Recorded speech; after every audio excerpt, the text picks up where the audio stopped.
আসসালামু আলাইকুম বন্ধুরা, কেমন আছেন আপনারা সবাই? আশা করি সবাই ভালো আছেন।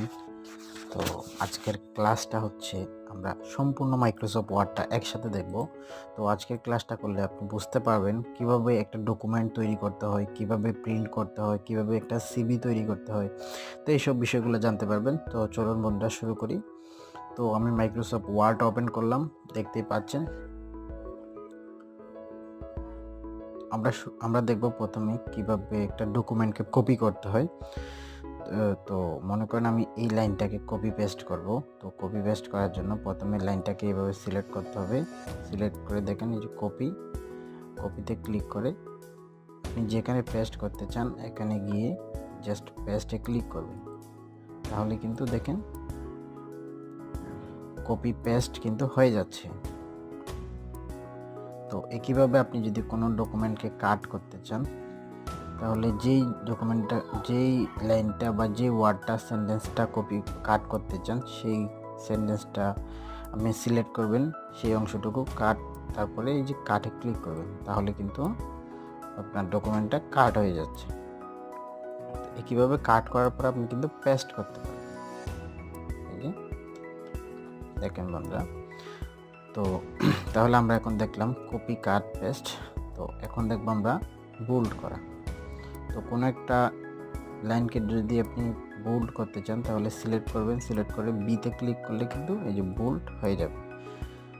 তারপর হচ্ছে ইটালিক, এটা করলে আপনি একটা ইটালিক ফন্ট পাবেন। তারপর হচ্ছে আন্ডারলাইন, এটাতে ক্লিক করলে আপনার ডকুমেন্টের নিচে, আপনার লাইনের নিচে একটা আন্ডারলাইন চলে আসবে। যে দেখতে পাচ্ছেন কি সুন্দর একটা আন্ডারলাইন চলে আসছে। তো এগুলো সব আবার রিমুভ করার জন্য কিন্তু ওই জায়গায় ক্লিক করবেন। তারপর এখানে আছে বন্ধুরা ফন্ট। আপনারা ফন্টটা এখান থেকে চেঞ্জ করতে পারবেন, বিভিন্ন ধরনের ফন্ট দিতে পারবেন। দেখেন এক এক ধরনের ফন্ট কিন্তু আসতেছে। ওকে, আর এটা হচ্ছে ফন্ট সাইজ। সিলেক্ট করার পর আপনি ফন্ট সাইজগুলো এখান থেকে বাড়াতে কমাতে পারবেন, অথবা এখান থেকে বাড়াতে কমাতে পারবেন। তারপর বন্ধুরা এখানে আছে সাবস্ক্রিপ্ট এবং সুপারস্ক্রিপ্ট। সাবস্ক্রিপ্টটা হচ্ছে মূলত নিচে যদি আমরা দিতে চাই, বেজ যেমন টুটাকে যদি আমরা নিচে দিই, দেখেন এই যে H2O হলো। আরেকটা হচ্ছে সুপারস্ক্রিপ্ট, এটা যদি দিই দেখেন তাহলে এক্স স্কোয়ার করতে পারলাম।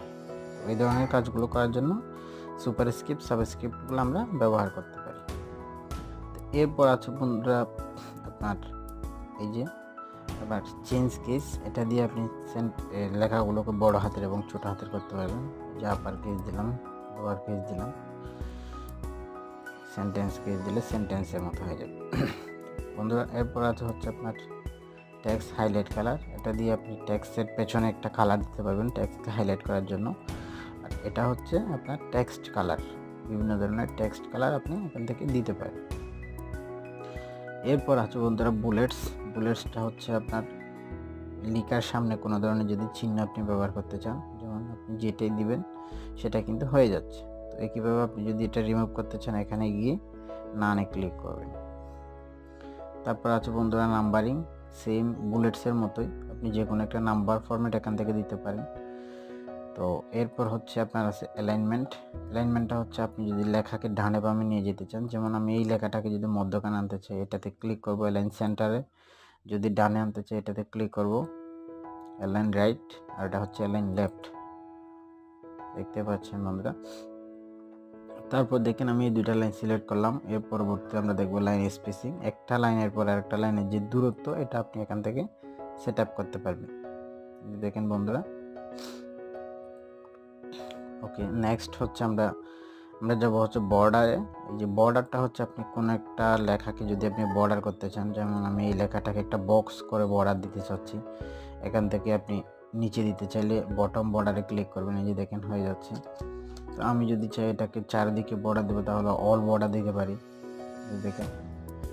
তো আপনি এই বর্ডারগুলো আবার রিমুভ করবেন, ওখানে গিয়ে এই যে নো বর্ডার আছে, নো বর্ডারে ক্লিক করবেন, তাহলে কিন্তু নো বর্ডার হয়ে যাবে।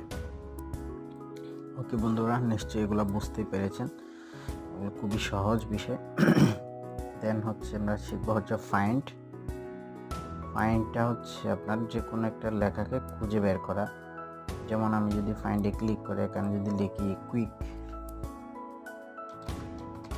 দেখেন বন্ধুরা, আমার পেজে যতগুলো কুইক আছে সব চলে আসছে এবং এখানে লিখে আসছে 3 ম্যাচেস, অর্থাৎ 3টা কুইককে খুঁজে পেয়েছে। তো আপনি যে কোনো একটা পুরো পেজ থেকে যে কোনো একটা লেখা কতবার আছে সেগুলো আপনারা খুঁজে বের করতে পারবেন। আমরা দেন যাব হচ্ছে রিপ্লেসে। রিপ্লেস মানে হচ্ছে বোঝার সুবিধার্থে আমি আর কয়েকটা লিখি। কুইক অনেকবার আছে, আমি কুইকটাকে যদি আমি অন্য কোনো লেখাতে রূপান্তর করতে চাই, তো এখানে কুইক যেহেতু অনেকবার আছে, আমি চাচ্ছি এক ক্লিকে সবগুলোকে পরিবর্তন করতে পারবো। তো আমি রিপ্লেসে ক্লিক করলাম, প্রথমে কুইকটা লিখব, লেখার পর আমি কুইকের জায়গায় মনে করেন যে ফার্স্ট দেব, ফার্স্ট। এই যে রিপ্লেস উইথে আপনি গিয়ে যখন লিখবেন ফার্স্ট দিলাম, দেওয়ার পর দেখেন এই যে রিপ্লেস অলে যখন ক্লিক করব তখন দেখেন সব কুইকগুলো কিন্তু কি হয়ে গেল, আর ফার্স্ট হয়ে গেল এক ক্লিকে। এটাই হচ্ছে রিপ্লেস। তো এরপর হচ্ছে ইনসার্টে যাব আমরা। ইনসার্ট থেকে আমরা কভার পেজ তৈরি করতে পারবো। প্রথমে এই যে দেখেন অনেকগুলো কভার পেজের স্যাম্পল এখানে আছে, আপনি যে কোনো একটাতে যখন ক্লিক করবেন তখন এই স্যাম্পলগুলো চলে আসবে। দেখেন এগুলো সব হচ্ছে একটা স্যাম্পল, বুঝতে পারতেছেন? তো ক্লিক করে আপনারা জাস্ট নামগুলো এডিট করে দিবেন, তাহলে হয়ে যাবে। তো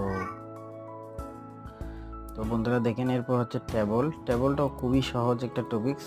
তো দেখেন এই যে আপনার যতটা রো যতটা কলাম লাগে আপনি এখান থেকে নিয়ে সুন্দর করে আপনি এখান থেকে আপনার একটা টেবল তৈরি করে আপনি আপনার প্রয়োজনীয় লেখাগুলো লিখতে পারেন। তো টেবল যদি বিস্তারিত দেখতে চান তাহলে টেবলের উপর আমার আলাদা ভিডিও রয়েছে, আপনি ওখানে ভিডিওতে গিয়ে টেবলের আলাদা ক্লাসটা দেখতে পারেন। তো বন্ধুরা আমরা এরপরে যাব হচ্ছে আপনার পিকচার। আপনি যদি কোনো একটা পিকচার অ্যাটাচ করতে চান এই যে ওই ওয়ার্ডের মধ্যে, তাহলে আপনি পিকচার থেকে গিয়ে যে কোনো একটা পিকচার যখন আপনি ইনসার্ট করবেন তাহলে ওয়ার্ডের মধ্যে চলে আসবে। দেন আমরা শিখব হচ্ছে শেপস। শেপসটা দিয়ে আপনি বিভিন্ন কিছু অঙ্কন করতে পারবেন। এখানে বিভিন্ন ধরনের শেপস রয়েছে, যেমন আমি একটা ন্যাশনাল ফ্ল্যাগ অঙ্কন করে দেখাচ্ছি সিম্পলের মধ্যে। যেখানে যে একটা আমি চতুর্ভুজ নিলাম, চতুর্ভুজ নেওয়ার পরে শেপ ফিল থেকে আমি গ্রিন কালার দিয়ে দিলাম এবং এখান থেকে আবার সার্কেলটা নিলাম, নেওয়ার পরে একটা বৃত্ত অঙ্কন করলাম, শেপ ফিল কালারটা রেড দিয়ে দিলাম। দেখেন একটা ফ্ল্যাগ অঙ্কন হয়ে গেল। তো আপনি এভাবে অনেক ধরনের মানে শেপস অঙ্কন করতে পারেন এখান থেকে। তো বিস্তারিত দেখতে চাইলে আমার চ্যানেলে কিন্তু শেপস নিয়ে অনেকগুলো ক্লাস রয়েছে, ওখান থেকে দেখতে পারবেন। এখন আমরা দেখব স্মার্ট আর্ট। স্মার্ট আর্টটা হচ্ছে শেপসের মতো একটা টপিকস। তো এটা দিয়ে আপনি বিভিন্ন ধরনের যুক্তিতর্ক বা আপনি বিভিন্ন ধরনের বিষয়গুলো প্রেজেন্ট করতে পারবেন। তো মনে করেন আমি ইয়াটা নিলাম, দেখেন আপনার মনে করেন একটা অফিসের মধ্যে একটা অর্গানোগ্রাম তৈরি করতে যাচ্ছেন। তো মনে করেন এখানে দিলেন ম্যানেজার, জেনারেল ম্যানেজার,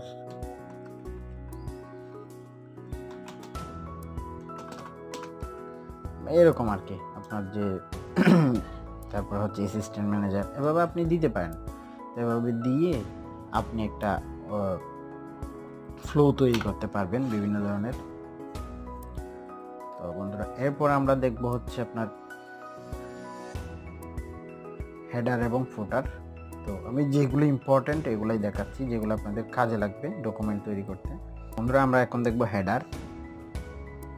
হেডার হচ্ছে আপনার আমরা যে পেজটা নিয়েছি পেজের উপরে যদি আমরা কোনো কিছু লিখতে চাই সেটাকে হেডার বলা হয়। হেড মানে তো আপনার উপরে বা মাথা বলা যায়। তো এখান থেকে আপনি যে কোনো একটা বিষয়কে লিখতে পারবেন।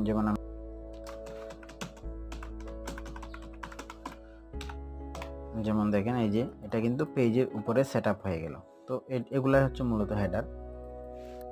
তারপর হচ্ছে বন্ধুরা ফুটার। ফুটারটা হচ্ছে পা, অর্থাৎ নিচে। আপনি যদি নিচে কোনো কিছু দিতে চান তাহলে এখান থেকে দিতে পারেন। যেমন আমি এখানে দিতে পারলাম পেজ 1,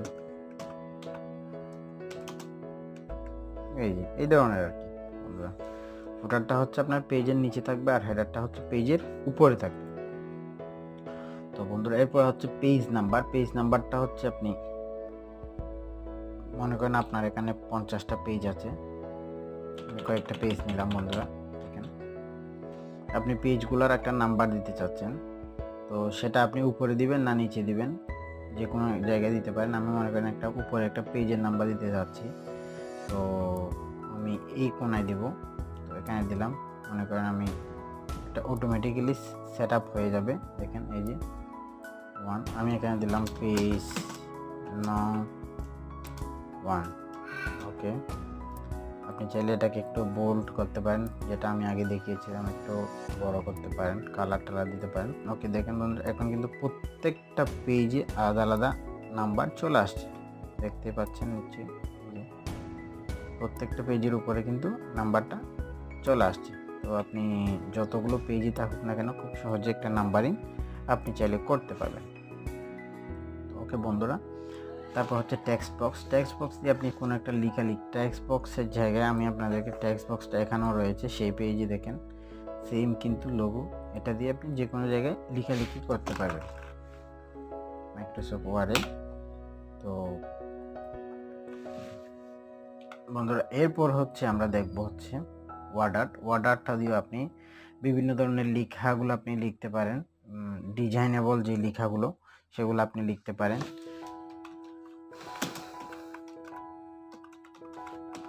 যেমন দেখেন আমি একটা লেখা লিখলাম, এই লেখাটাকে আপনি বিভিন্ন ধরনের এখান থেকে ইফেক্ট দিতে পারবেন আপনি চাইলে পছন্দ মতো। তো এখান থেকে আপনি রিফ্লেকশন দিতে পারেন, হ্যাঁ। তো একটা ডিজাইন করে আপনি যে কোনো একটা লেখাকে উপস্থাপন করতে পারবেন। এই লেখাটার আপনার এখানে ফিল কালার এবং আউটলাইন কালারগুলো আপনি এখান থেকে চেঞ্জ করতে পারেন, শেপের এবং লেখার কালার এখান থেকে আপনি চাইলে চেঞ্জ করতে পারেন। তো বন্ধুরা এটাই হচ্ছে আপনার টেক্সট ওয়ার্ড আর্ট। ওকে, তো আমরা এখন দেখব পেজ সেটআপটা, পেজ লেআউটটা। পেজ লেআউটটা ভেরি ইম্পর্টেন্ট। পেজ লেআউটের মধ্যে আপনার পেজ সেটআপটা খুবই গুরুত্বপূর্ণ। যেমন দেখেন আমার এখানে একটা পেজ রয়েছে, প্রথমে হচ্ছে পেজের মার্জিনটা হচ্ছে যে পেজের চতুর্দিকে যে আপনি একটা মার্জিন দেখতে পাচ্ছেন এটাই। তো এটাকে চাইলে আপনি বড় ছোট করতে পারেন এই মার্জিন থেকে। যেমন এখন একটা নর্মাল রয়েছে, আমি যখন নেড়ু দেব দেখেন পেজের সাইজটা কিন্তু বেড়ে গিয়েছে। তো আমি চাইলে মডারেট দিলে একটু কম হয়ে গেল, তারপর ওয়াইড দিলে দেখেন আরও ছোট হয়ে গেল। তো আমরা সবসময় নর্মালি রাখি। তো ওরিয়েন্টেশনটা হচ্ছে পেজটাকে আপনি লম্বালম্বি রাখতে চান না আড়াআড়িভাবে। তো ল্যান্ডস্কেপটা হচ্ছে আড়াআড়িভাবে, দেখেন যে চ্যাপটা হয়ে গেল, আর পোর্ট্রেটটা হচ্ছে লম্বালম্বি। আর এটা হচ্ছে পেজের সাইজ।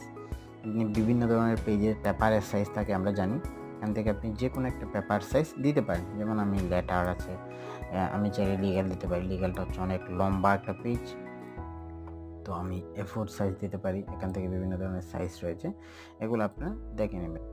তারপর হচ্ছে কলামটা কয়টা করবেন, একটা দুইটা, যেমন নৈবেদিকের মধ্যে আমরা দুইটা কলাম দেখতে পাই, এই যে 1 থেকে 10, এখান থেকে 11 থেকে আবার ঠিক আছে। আমরা সবাই বলবো 1 কলামে রেখেছি।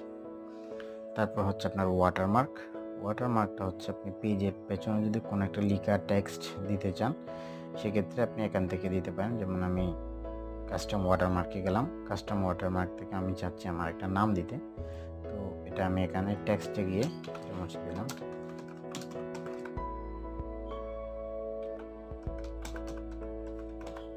দিলাম, দেখেন